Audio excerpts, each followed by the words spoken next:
আসসালামু আলাইকুম। আশা করি সবাই ভালো আছেন। 5ই আগস্ট আজকে পুঁজিবাজার বন্ধ, সরকারি ছুটি। আমি আজকে যে বিষয়ে কথা বলবো সেটা হচ্ছে মার্জিন ঋণ। যেহেতু মার্কেট কিছুটা পজিটিভ হচ্ছে, সুতরাং মনের অজান্তে বিষয়টা আসতে পারে। মার্জিন ঋণটা কী আর এটা কীভাবে একজন বিনিয়োগকারীকে ধ্বংস করে, এই বিষয়ে একটু ব্যাখ্যা দেব। বিশেষ করে নতুন বিনিয়োগকারী যারা, তাদের জন্য এই ভিডিওটা খুবই গুরুত্বপূর্ণ। সতর্কীকরণ, এটি শিক্ষণীয় আলোচনা মাত্র। স্টক আমার কোনো বাইসেল নির্দেশ করে না। নিজ দায়িত্বে বাইসেল সম্পূর্ণ করবেন। পুঁজিবাজার ঝুঁকিপূর্ণ, জেনে শুনে বুঝে বিনিয়োগ করুন। হোয়াটসঅ্যাপ ফেড গ্রুপে যারা জয়েন করতে চাচ্ছেন জয়েন করতে পারেন। অবশ্যই এটা ফেড গ্রুপ, আর হাতে লেখা একটা বই আছে নতুন বিনিয়োগকারী যারা, তারা সংগ্রহ করে রাখতে পারেন। আশা করি আপনারা উপকৃত হবেন। নতুন বিনিয়োগকারীরা যারা 3-4 বছর মার্কেটে আসছেন তাদের জন্য এই বইটা খুবই উপকারী হবে বলে মনে করে। এবার আসি মার্জিন ঋণে। মার্জিন ঋণটা হচ্ছে, ধরুন আপনার কাছে 1 লক্ষ টাকার শেয়ার আছে একটা হাউজে। আপনি চাইলে 1:1 আরও 1 লাখ টাকা হাউস থেকে ঋণ নিতে পারেন।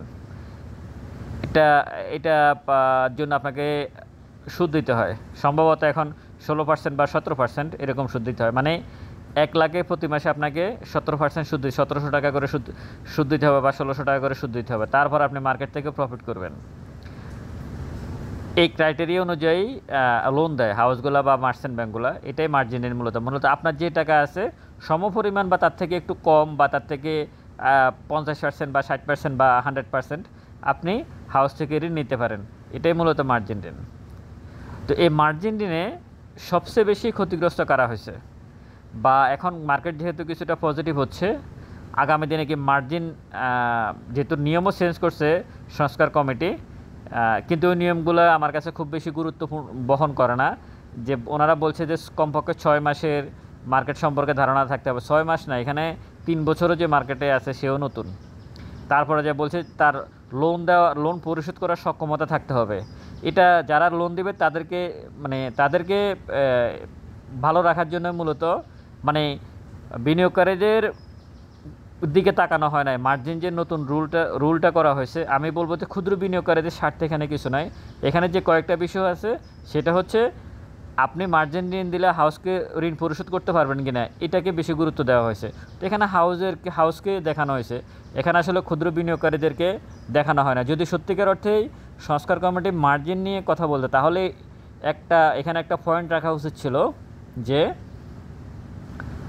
যদি ক্ষতিগ্রস্ত হয় তাহলে হাউস মার্জিন ঋণের 40% বহন করবে, আর যে ঋণ নিবে সে 60% বহন করবে। দুজনে ক্ষতিগ্রস্ত, যেহেতু মার্কেট পড়ে গেছে, ক্ষতিগ্রস্ত দুই পক্ষই হয়েছে। তো সুতরাং প্রত্যেকে কিছু না কিছু ভাগ পাবে। এখানে সে বিষয়ে কিছুই বলা হয় নাই, বরং আরও বলা হয়েছে যে ওকে ঋণ দেওয়া যাবে যে টাকাটা ফেরত দিতে পারবে। তো সুতরাং এই আসলে মার্জিন রুলের যে ব্যাপারটা, এটা আমার কাছে ক্ষুদ্র বিনিয়োগকারীদের স্বার্থে খুব বেশি কিছু হয়েছে বলে আমি মনে করি না। এখন আসেন নতুন বিনিয়োগকারী যারা আছেন তাদের জন্য, যে মার্জিন ঋণ কে দেয়? হাউস দেয় অথবা মার্চেন্ট ব্যাংক দেয়। ঋণ কে নেয়? আমি আর আপনি নেই। আর সবচেয়ে বেশি ক্ষতিগ্রস্ত কারা হয়? আমি আর আপনি হয়। কীভাবে মার্জিন ঋণ নিলে কীভাবে ক্ষতিগ্রস্ত একটা উদাহরণ দিই। এই যে এখান থেকে 6200 থেকে 6400 থেকে যখন ইন্ডেক্স পড়ছিল, যখন এদিকে মার্কেট পড়তেছিল এদিকে, তখন বলা হয়েছিল যে ফোর্সেলটা কি? ফোর্সেল হচ্ছে আপনি যখন হাউস থেকে ঋণ নেবেন, ধরুন আপনার 1 লাখ টাকার শেয়ার কেনা আছে, আরও 1 লাখ টাকা আপনি ঋণ নিয়ে শেয়ার কিনলেন, ওই শেয়ারে কিনলেন। কেনার পরে যখন সম্ভবত 30% বা 35%, 30% বা 35% শেয়ারের প্রাইস কমে যায়, তখন হাউস থেকে বা মার্চেন্ট ব্যাংক থেকে আপনাকে কল করা হয়, যাকে বলে মার্জিন কল, যে আপনার শেয়ার সেল করে দিয়ে আমরা আমাদের যে লোন আছে সেটা অ্যাডজাস্ট করে নেব। আর 40% হলে আপনাকে না জানিয়েই তারা শেয়ার সেল করে তাদের টাকাটা নিয়ে নেয়। এখানে আপনি নিঃস্ব। এখানে এই যে আমি যে বৃত্তগুলো দিলাম, এখানে যে সব ক্ষুদ্র বিনিয়োগকারীরা মার্জিন নিয়েছেন তারা এখানে ধ্বংস হয়ে গেছেন, তাদের কিছুই নাই। আপনার যদি ক্যাশ করে আপনি যদি জাঙ্ক শেয়ার কিনেন, আপনার হয়তো 50% লস আছে। এখানে দুইটা গ্রুপ সবচেয়ে বেশি ক্ষতিগ্রস্ত হয়েছে। নাম্বার 1 হচ্ছে যারা মার্জিন ঋণ নিয়েছিলেন তারা একেবারে ধ্বংস হয়ে গেছে, তাদের পোর্টফোলিও সাদা পাতা, কিছুই নাই ওখানে। আর যারা জাঙ্ক শেয়ারে নিয়েছিলেন তাদের পোর্টফোলিও 50% নাই। একেবারে সহজ কথা, এই শুধু এই বৃত্তগুলোর মধ্যে। এরপরে এখান দিয়ে যা হয়েছে সেটা হচ্ছে কালেকশন মার্কেট মেকাররা আরও শেয়ার কালেকশন করতে পারে নাই, কারণ ক্ষুদ্র বিনিয়োগকারী যারা ওই যে জাং শেয়ার কিনছে 50-60% পর্যন্ত লস হয়ে গেছে, তারপরও তারা শেয়ারগুলো ছাড়ে নাই, তখন আবারও ফালানো হয়েছে যাতে তারা শেয়ার ছেড়ে দেয় ভয়ে। যখন ছাড়ে নাই, তারপর এটা হচ্ছে রাজনৈতিক প্রেক্ষাপট। এই 5ই আগস্টের পরে এই ঘটনাটা ঘটছে, এটা হচ্ছে রাজনৈতিক প্রেক্ষাপটের কারণে এই ব্যাপারটা। তা না হলে কিন্তু এখান থেকে যদি বিগত সরকার, আজকে তো 5ই আগস্ট, যদি বিগত সরকার থেকে যেত তাহলে কিন্তু এখান থেকে এই জায়গা থেকে মার্কেট উপরের দিকে যাওয়ার সম্ভাবনা, কারণ তখন দুইবারই একবার মার্কেট ফালাই দিয়া মার্জিন ঋণ এবং যারা ফ্যানিক হয়েছেন মার্কেট সম্পর্কে তারা শেয়ার ছেড়ে দিয়ে চলে আসছে না। দ্বিতীয়বার আরও বেশি ফোর্স করা হয়েছে যাতে শেয়ারগুলো তারা কালেকশন করে নিতে পারে। তারপর কিন্তু একটা স্টেবল জায়গায় ছিল, কিন্তু এখানে একটা স্টেবল জায়গায় ছিল, কিন্তু এরপর 5ই আগস্ট আসার পরে এখান থেকে পড়ে গেছে, যার পরিপ্রেক্ষিতে আরও বেশি ক্ষতিগ্রস্ত হয়ে গেছে বিনিয়োগকারীরা। তো আপনারা নতুন যারা বিনিয়োগকারী আছেন, মার্জিন ঋণ দেয় হাউসগুলা, আবার ফোর্সেলের জন্য আপনাকে ফোন দেয় হাউসগুলা, তারাই সব কিছু করে, ঋণও তারা দেয়। এটা শানে নজরুলটা হচ্ছে এমন, আমি যদি একবারে পরিষ্কার করে বলি, ধরুন আমি মার্চেন্ট ব্যাংক অথবা আমি ব্রোকারেজ হাউস, আমি আপনাদেরকে মার্জিন ঋণ দিলাম। যতগুলো হাউস মার্জিন ঋণ দেয়, প্রত্যেকটা হাউসের কাছে তথ্য আছে কত হাজার কোটি টাকা মার্জিন ঋণ দেওয়া হয়েছে। ঠিক যখন ওভার হয়ে যায় মার্জিন ঋণ, তারপরে ফোর্সেল আসে। ফোর্সেল কারা করে? ওই হাউসগুলোই করে, মার্কেট মেকাররাই করে। মার্কেট মেকার কারা? হয় মার্চেন্ট ব্যাংক, না হয় ব্রোকারেজ হাউস। স্মার্ট মানি কারা? হয় মার্চেন্ট ব্যাংক, না হয় ব্রোকারেজ হাউস। ঋণ কারা দেয়? মার্চেন্ট ব্যাংক বা ব্রোকারেজ হাউস। ঋণও তারা দেয়, আবার ফোর্সেলও তারা করে, সব কিছু তাদের হাতে।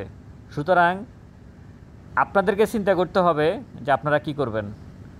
ভুলেও কখনো মার্জিন যারা নেয় তারা শুধু নিজের ক্ষতি করে না, তারা অন্যান্য যে ক্ষুদ্র বিনিয়োগকারী অন্যান্য ভাইয়েরা আছে তাদেরও ক্ষতি করেন। সুতরাং আপনারা নিজের ক্ষতি ডেকে আনবেন না। আপনার কোনোভাবে সম্ভব না যে আপনি 1 লাখ টাকা মার্জিন ঋণ নিয়ে আপনি 1600-1700 টাকা সুদ দিয়ে প্রতি মাসে আবার মার্কেট থেকে প্রফিট করে আপনি প্রফিট করবেন, যেখানে টোটালি 1600-1700 টাকা মাসে 1 লাখ টাকা প্রফিট করা সম্ভব হয় না, সেখানে আপনি মার্জিন ঋণ নিয়ে শুধু দিবেন আবার প্রফিটই করবেন। এটা অবাস্তব এবং অকল্পনীয় একটা ঘটনা। এটা কখনোই, মার্কেট যতই বাড়ুক, যাই হোক না কেন, আপনারা কখনোই মার্জিন ঋণ নেবেন না। বিশেষ করে নতুন বিনিয়োগকারী যারা আমার ভিডিও শুনতেছেন, যেহেতু মার্কেট কিছুটা পজিটিভ হচ্ছে, মনের অজান্তে আমার জানা মতো আমার এখানে অন্তত 3 ভাইয়ের সাথে আমার কথা হয়েছে যারা মার্জিন ঋণ নিয়েছিলেন। একজন দেশের বাইরে থাকে, অনেক উন্নত একটা কান্ট্রিতে থাকেন, এবং এছাড়াও দেশের ভিতরে আরও 2 ভাই, কেউ মেন্টালি অসুস্থ হয়ে গেছে, কারো সংসার ভেঙে গেছে।